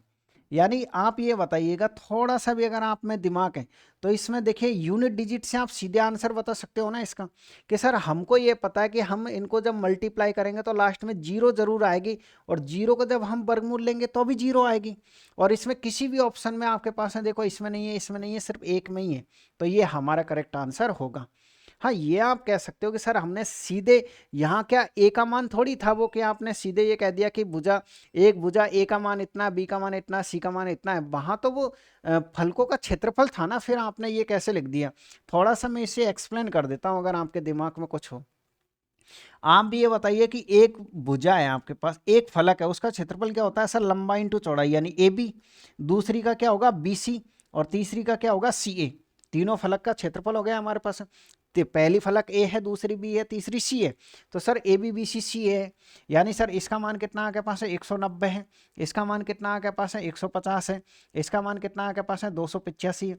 अब जैसे ही आप इनको मल्टीप्लाई करते हो, जैसे ही आप क्या करते हो, इनको मल्टीप्लाई करोगे तो ये क्या हो जाएगा sir, A square B square और क्या हो जाएगा, C स्क्वायर। यानी A square B square C square हो जाएगा, लेकिन उसको हम अंडर रूट में लेंगे तो ये जो अंडर रूट है ना आपके पास है, इनको खा जाएगा। ये किसको खा जाएगा, ये इसको खा जाएगा। तो हम ये कह सकते हैं सर, तो फिर जब हमारे पास ये अंडर रूट इसको खा जाएगा तो ABC तो बचे, और फिर आयतन हमारे पास होता है सर अंडर रूट में हम ABC ले लेते हैं। किसमें ले लेते हैं, अंडर रूट में। तो ये कोई बड़ी बात नहीं है, आप सीधे आप ये रट्टा मारिएगा कि सर हम ये कह सकते हैं जब हमारे पास आसन्न फलकों का क्षेत्रफल है, यानी पहली फलक है, तो आप A का मान B का मान C का सीधे रख के और ये कर सकते हो। यहाँ से जो आंसर आएगा वो आएगा 2850। वैसे आप चाहे एक्सप्लेन करना चाहें तो इसको कितना लिखोगे सर, 90 को हम 19 इंटू कितना लिख सकते हैं, 10 लिख सकते हैं। और सर 285 है, 285 को आप कितना लिख सकते हो सर, 285 को हम 19 इंटू 15 लिख सकते हैं। और ये 15 इंटू कितना हो जाएगा आपके पास है, 10 हो जाएगा। और इसके ऊपर अंडर रूट का निशान है। डबल 19 में से एक 19 बार, डबल 15 में से एक 15 बार, और डबल 10 में से एक 10 बार। तो इस तरीके से में आप इनको मल्टीप्लाई करोगे तो 285 यानी ये आपके पास आ जाएगा, ध्यान में रखिएगा। लेकिन इतना क्यों करना है अपन को। आप आ जाइए क्वेश्चन नंबर 11 पर, ये है आपके पास है, यानी इसका मान बताइएगा। इजी क्वेश्चन है ये भी आपके पास। कैसे करो क्वेश्चन को सरल। क्वेश्चन दिख रहा है ना आपको पर्टिकुलर तरीके से, ओके। सर कुछ नहीं करना, देखिए 10 की पावर 7 का मतलब क्या होता है कि 10 के एक के पीछे कितनी जीरो है, 7 जीरो है। और आप यहाँ देखिएगा दशमलव के बाद कितने अंक है, 1 2 3 4 5। तो आप ये बताइएगा, जैसे ही आप यहाँ से दशमलव हटाओगे तो बट्टे में कितनी जीरो आएगी। सर जैसे ही हम दशमलव हटाएंगे ना तो बट्टे में हमारे पास कितनी जीरो आएगी, 1 2 3 4 और 5 जीरो आएगी। तो ये जो 5 जीरो है ना और ऊपर 7 जीरो है, तो सर फिर भी आपके पास 2 जीरो बच जाएगी। भाई मैं आगे सोल्व नहीं कर रहा हूँ, मैं आपको हिंट ही दे रहा हूँ कि जैसे ही हम दशमलव हटाएंगे नीचे 5 जीरो बच जाएगी। ये 5 जीरो से 7 जीरो में से कट जाएगी तो ऊपर क्या बच जाएगा सर, ऊपर बच जाएगा आपके पास है 9686 और डबल जीरो बच जाएगी। तो डबल जीरो ये लिख दीजिएगा, बस यही आपका आंसर है जो कि ए ऑप्शन में देखने को मिलेगा। ठीक है, यानी कि हम ये कह सकते हैं सर दशमलव के कारण नीचे 5 जीरो बढ़ेगी। 5 जीरो आपके पास है, 7 जीरो में से घटाओगे ऊपर 2 जीरो बचेगी, 2 जीरो चिपका दो आप। आ जाइएगा अगले क्वेश्चन पे। ये रहा इजी क्वेश्चन है, यानी कि समानुपात का क्वेश्चन है। आंतरिक पदों का गुणनफल बराबर क्या होता है, बाह्य पदों का गुणनफल। यानी हम ये कह सकते हैं sir x square, x into x करेंगे एक्स स्क्वायर, तो एक्स स्क्वायर का जो मान आएगा वो इतना आएगा। लेकिन हम सीधे एक्स का मान निकाल लेते हैं। एक्स का मान निकालेंगे तो इधर अंडर रूट में आ जाएगी संख्याएं। कितना है आपके पास है 4, वो 46.4 गुणा का निशान 2.9। आप एक काम करिएगा, पॉइंट हटाइएगा 10 बढ़ाइएगा, पॉइंट हटाइएगा 10 बढ़ाइएगा। अब आप ये कह सकते हो ये तो नीचे तक है आपके पास सर, डबल 10 में से तो एक 10 बाहर आ जाएगा। लेकिन ये 464 है, ये कितना आपके पास 464। एक बात हमेशा ध्यान रखिए कि अगर इधर 29 है ना तो इसमें 29 जरूर होगा। इसमें क्या जरूर होगा आपके पास है 29 जरूर होगा, ये बात आप ध्यान रखिएगा। यानी कि हम ये कह सकते हैं सर इसमें 29 होगा मतलब 29 का हम सीधे भाग दे सकते हैं। तो 29 का भाग कितनी बार जाएगा, देखिए हम चाहे तो एक स्टेप और बढ़ा सकते हैं केवल इसके लिए। एस बढ़ा के क्या करना है, देखो सर 29 का अगर हम इसमें भाग देते हैं ना तो 29 का भाग कितनी बार जाएगा, 29 से कम 29, फिर 29 चौको कितना हो रहा है सर, ये हो रहा है हमारे पास 129 से कम 29 114। चलिएगा कर ही लेते हैं ये हमारे पास। हम एक काम करते हैं इसमें किसका भाग दे, अच्छा 29 सिक्की 464 है, इसमें भाग किसका देना है आपको सर, हमको 29 का भाग देना है। 29 का भाग कितनी बार जा रहा है आपके पास सर, फर्स्ट एक बार जा रहा है। फिर कितना बच रहा है आपके पास सर, ये हो जाएगा हमारे पास 16। 16 में से आप कितना घटाओगे, 16 में से 9 घटाओगे 7 और 1 और ये 4, 174। तो 29 इंटू 6 कर दीजिएगा आप, 9 छिक्की 54 और हासिल की कितनी लग जाएगी आपके पास है 5, 12 और 5 कितना होता है 17, बिल्कुल सर 16 बार चल जाएगा। तो 16 इंटू 29 लिख सकते हो, तो सर 16 इंटू 29 लिख सकते हैं। तो एक 29 यहाँ पर, एक 29 यहाँ पर, एक ही आएगा। और इस 16 में से बाहर क्या आएगा फिर सर, 16 में से 4 आएगा, लिख लो यार आप इसको। यानी आप ये कह सकते हो सर, हम इसको लिख सकते हैं 16 इंटू 29 बट्टे में 10, और ये 29 बट्टे में क्या है आपके पास है 10 है। डबल 10 में से तो एक 10 आ जाएगा, और 16 में से 4 आ जाएगा, और एक 29 आ जाएगा। अब 29 चौका कितना होता है 116। 116 में आप जैसे ही 10 का भाग दोगे तो 11.6 आ जाएगा, जो किस ऑप्शन में, जो कि सी ऑप्शन एकदम राइट आंसर होगा। ठीक है भाई, अगला क्वेश्चन लीजिएगा आप। सबसे इजी क्वेश्चन है आज का। 45 के 60% का मान 25 के 4/5 से कितना अधिक है। सबसे पहले आप निकाल लीजिएगा 45 का 60%। एक संख्या तो आपके पास ये है, तो 60 बटे कितना हो जाएगा 100। ठीक है भाई, और दूसरी संख्या आपके पास क्या है सर, दूसरी संख्या हमारे पास ये है 25 का 4/5। दूसरी संख्या क्या है 25 का 4/5, कितनी बार कटेगा 5 बार। आप बताइएगा 20 से काट दीजिएगा 3 बार, 20 से काट दीजिए 5 बार, 5 से काट दीजिएगा 9 बार। पहली संख्या 27 आ जाएगी आपके पास, और दूसरी संख्या 20 आ जाएगी। क्वेश्चन ये कह रहा है कि ये इससे कितनी अधिक है, ये इससे कितनी अधिक है, केवल 7 अधिक है। आपसे ना परसेंटेज पूछा है, इतनी हेल्प दे दी आपने, अच्छे कर्म किए। जो स्टूडेंट इस शिफ्ट में बैठा है ना, वो उस स्टूडेंट ने, ताकि परसेंट में भी नहीं पूछा है। चलिएगा, ये क्वेश्चन देखिए कितना बड़ा आपको दिख रहा है, लेकिन सबसे इजी क्वेश्चन यही है। वो अभी जो सॉल्व किया है ना, उससे भी ज़्यादा इजी है। क्या क्वेश्चन है देखो, निम्नलिखित तालिका का अध्ययन कीजिए और दिए गए प्रश्न का उत्तर दीजिएगा आप। ठीक है भाई, अध्ययन कर लिया। बेचे गए आमों की संख्या, यानी कि ये जो लिखा हुआ है ये आमों की संख्या है, बेचे गए आमों की संख्या। हमने तालिका पढ़ी है, यानी ये दुकान एक्स है, जो एक्स नाम की दुकान है, सोमवार को 58 आम बेच दिए, मंगलवार को 19 बेचती है, बुधवार को 58 बेच दिए। ये दुकान बाई है, सोमवार के दिन ये आम बेचे इसने, मंगलवार के दिन इतने आम बेचे, और बुधवार के दिन इतने आम बेचे। ठीक है, पढ़ ली हमने। अब देखते हैं, यदि मंगलवार को दुकान बाई द्वारा एक आम 80 रुपये में बेचा गया, किस वार को, मंगलवार को, तो मंगलवार को दुकान बाई को कितनी राशि मिली। अरे यार कितना इजी क्वेश्चन है, आप ये बताओ। इसने ये कहा है कि मंगलवार जो था आपके पास है, केवल मंगलवार का हिसाब पूछा है। मंगलवार के दिन ये जो दुकान थी 22 नंबर की, इस 22 नंबर की दुकान ने इस 22 नंबर की दुकान ने एक आम 80 रुपये का बेचा। एक आम 80 रुपये का बेचा किस दिन, मंगलवार के दिन। और मंगलवार के दिन इसने टोटल आम कितने बेचे सर, टोटल आम इसने 34 बेचे। तो बस सीधे ही मल्टीप्लाई 34 से कर दो, आंसर आ गया भाई। मंगलवार के दिन इस बाई नाम की कंपनी ने एक आम 80 का बेचा, और उस दिन 34 आम टोटल बेचे थे इसके। सॉल्व कर दीजिए, आंसर आ जाएगा। आप ये कह सकते हो 0, ये हो जाएगा 8 चौको 32 को 2, हासिल की 3, और 24 और 3 कितना हो जाएगा 27, 2720 करेक्ट आंसर है आपके पास है डी ऑप्शन। काफ़ी स्टूडेंट ऐसा क्वेश्चन देखते ही छोड़ देते हैं, जबकि ऐसे क्वेश्चन बहुत ईजी होते हैं। आइएगा आप, इजी क्वेश्चन है।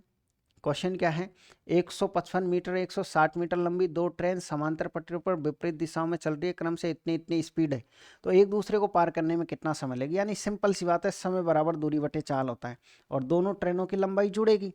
तो लंबाई जुड़ेगी तो कितनी हो जाएगी आपके पास सर, एक ट्रेन की लंबाई आपके पास है 155 मीटर है, ध्यान रखिए यूनिटों का ध्यान रखें आप, और दूसरी ट्रेन की लंबाई कितनी आपके पास है 160 मीटर है।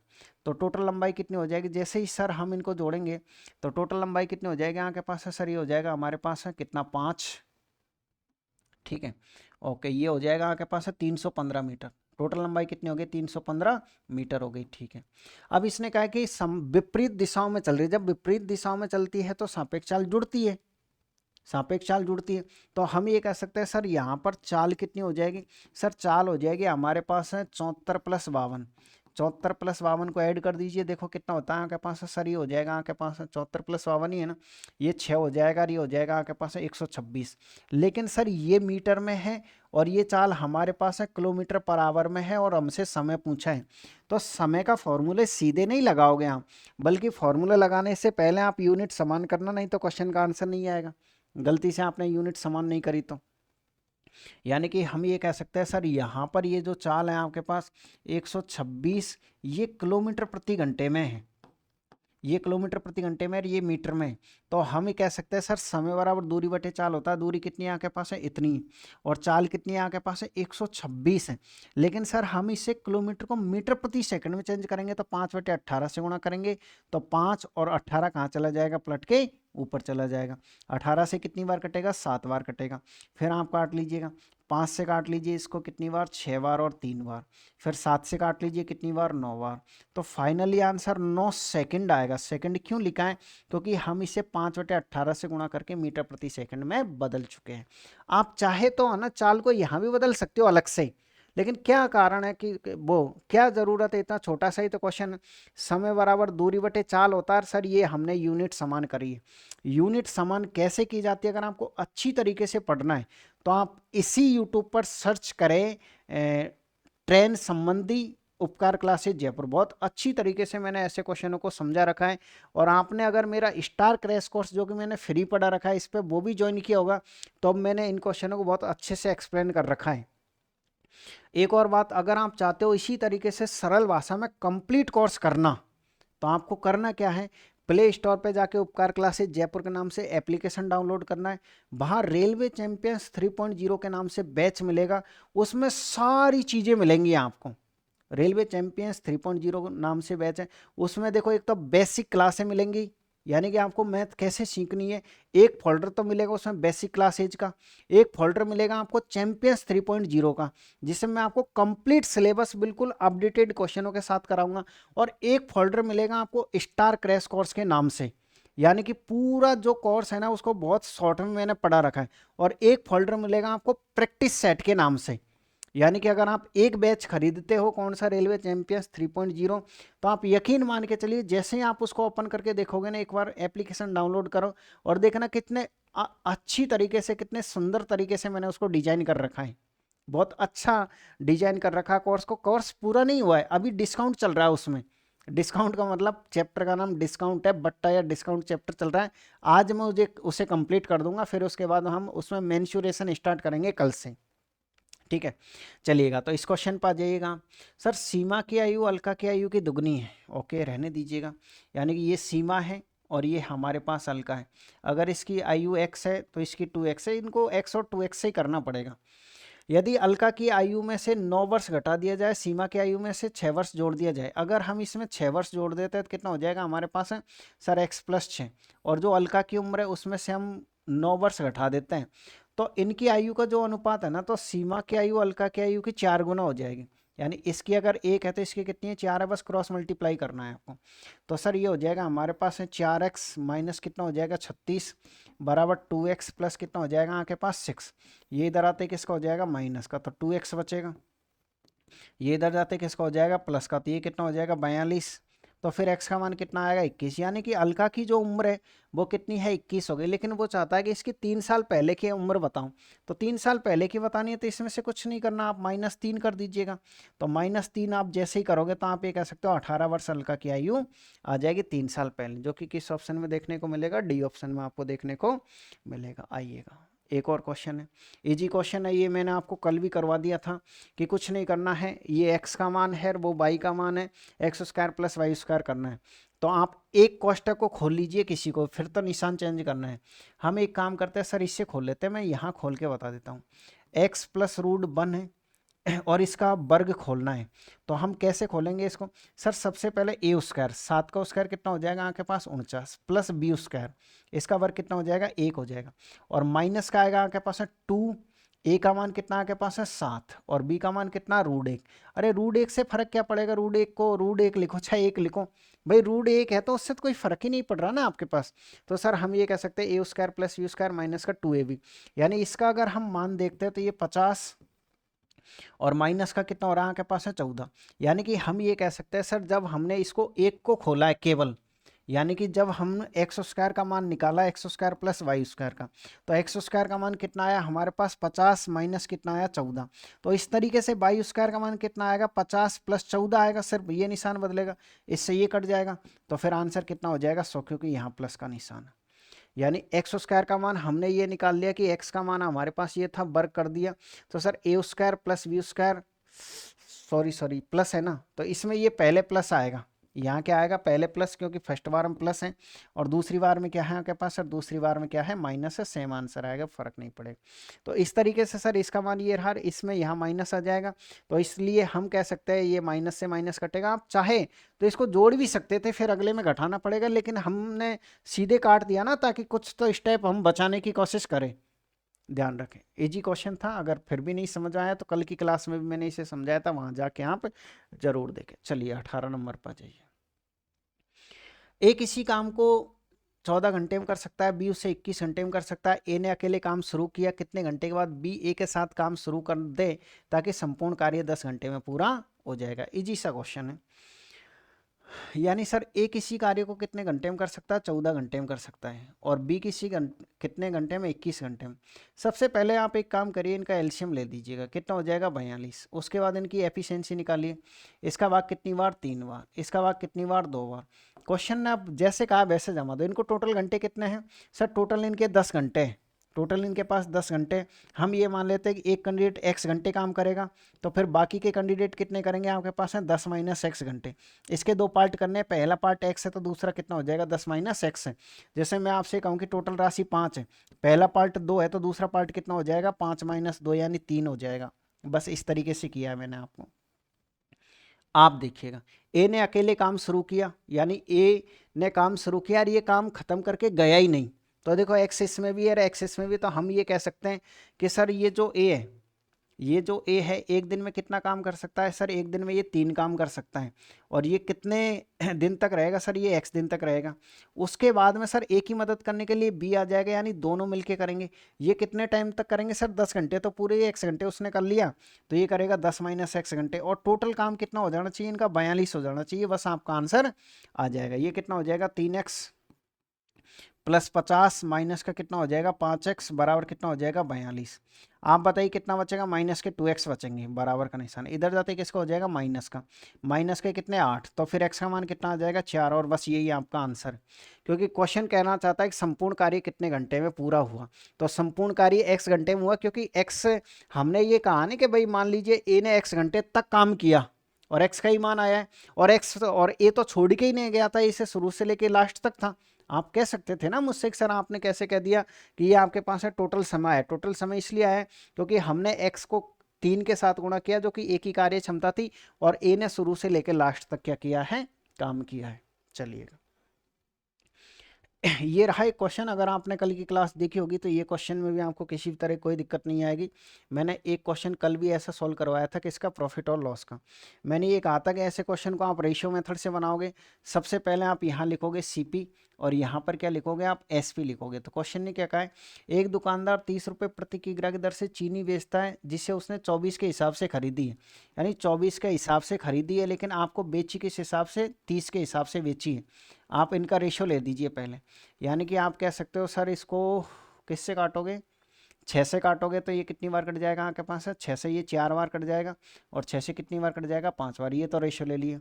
आगे ये कह रहा है कि बेईमानी करते हुए वह बांट पर अंकित 1000 करता है, यानी बांट पर तो वह ये करता है कि मैं 1000 ग्राम अंकित कर रखा है, लेकिन 1000 ग्राम की बजाय वो आपको वस्तु कम तोलता है, और इसकी मात्रा आपसे पूछिए, और जो लास्ट में उसको फाइनली लाभ होता है वो 66 से 2/3% का होता है, जिसको हम ये कह सकते हैं सर इसकी भिन्न कितनी होती है आपके पास है 2/3 होती है, प्लस इसलिए लिखा क्योंकि लाभ है। यानी कि आप क्वेश्चन को कैसे समझोगे कि 24 रुपए की वस्तु को उसने 30 रुपए में बेचा, वो ये कह रहा था कि मैंने खुद ने वस्तु 24 रुपए खरीदी है। अच्छा यही है ना, एक दुकानदार 30 रुपए प्रति दर से चीनी बेचता है, बिल्कुल 30 रुपये प्रति दर से बेचता है और वो ये कह रहा है कि मैं 24 के हिसाब से वो खरीदता था। बेईमानी करते हुए वह इतने के स्थान पर इतने ग्राम चीनी ही देता है।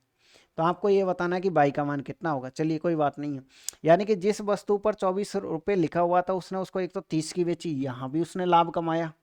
और फिर उसने लास्ट में जाके भी ये कहा कि मेरे पास में जो टोटल लाभ हुआ है, वैसे तो हम लाभ यहीं से निकाल सकते थे कि उसको 20% ही लाभ हुआ है इस हिसाब से। तो ये जो फर्स्ट वाली लाइन है ना, इस हिसाब से तो उसको 20% ही लाभ हुआ है। लेकिन वो कह रहा है मैंने तो अभी और ज़्यादा लाभ कमाया है, यानी मुझे फाइनल लाभ तो 66% का हो गया।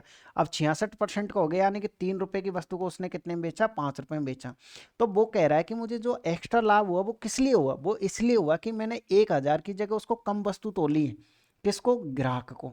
तो बस ऐसे क्वेश्चन को हमको ऐसे बनाना। एक बार फिर सुनिएगा, फर्स्ट लाइन लिख दी, कोई दिक्कत नहीं है। यहाँ हमेशा जो भी वो कहेगा कि 1000 ग्राम की बजाय 800 ग्राम की बजाय 700 ग्राम की बजाय वो राशि आएगी, और आपको कितनी मिलेगी वो हमेशा सीपी के नीचे आएगी। जैसे मान लो उसने कितनी तोली, 500 ग्राम 400 ग्राम यहाँ, और टोटल लाभ आपको यहाँ लिखना है। फाइनली लाभ देखो, टोटल लाभ है वो आपने यहाँ लिख दिया। यानी 3 रुपये की वस्तु को उसने 5 रुपये में बेचा। अब क्या करना है, इस 3 का मान निकालिए। 3 का मान कैसे आएगा, क्रॉस मल्टीप्लाई से। कितना हो जाएगा आपके पास, 15 हो जाएगा। कैसे हुआ, 3 को इससे मल्टीप्लाई किया। इसका मान कैसे आएगा, इससे मल्टीप्लाई करो 20। अगर कट रहा है तो जरूर काटे, बिल्कुल सर। 5 से कितनी बार कटेगा, 3 बार। 5 से कितनी बार, 4 बार। इसका मतलब ये है कि सर 4 यूनिट का मान ये है, तो फिर 3 यूनिट का मान यहाँ आना चाहिए। यानी कि सर 4 यूनिट का मान आपके पास है यहाँ पर है, तो 3 यूनिट का मान आप निकालोगे। कितनी बार कटेगा आपके पास है, 250 बार। तो आप ये कह सकते हो, देखो आपको तो ठग लिया रे इसने 1 किलो की जगह 250 ग्राम खा गए, ये तो 750 ग्राम वस्तु मिली है। ठीक है ना।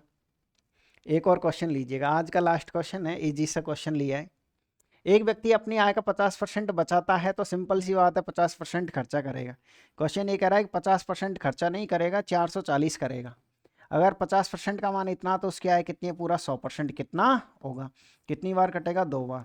440 का झटका 880, 440 का डबल कितना हो जाएगा, 880 हो जाएगा। बस सी ऑप्शन है।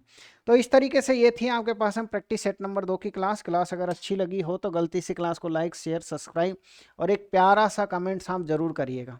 आपको फिर मिलेंगे टाइप इसकी प्रैक्टिस सेट नंबर 3 के साथ। ठीक है। जिन्होंने स्टार क्रैश कोर्स ले रखा है उनको आज ऊंचाई और दूरी की क्लास में अपलोड कर दूंगा। जिन्होंने चैंपियंस 3.0 बैच ले रखा है उनको मैं डिस्काउंट का कंप्लीट चैप्टर आज अपलोड कर दूंगा। आप सभी को ऑल द बेस्ट।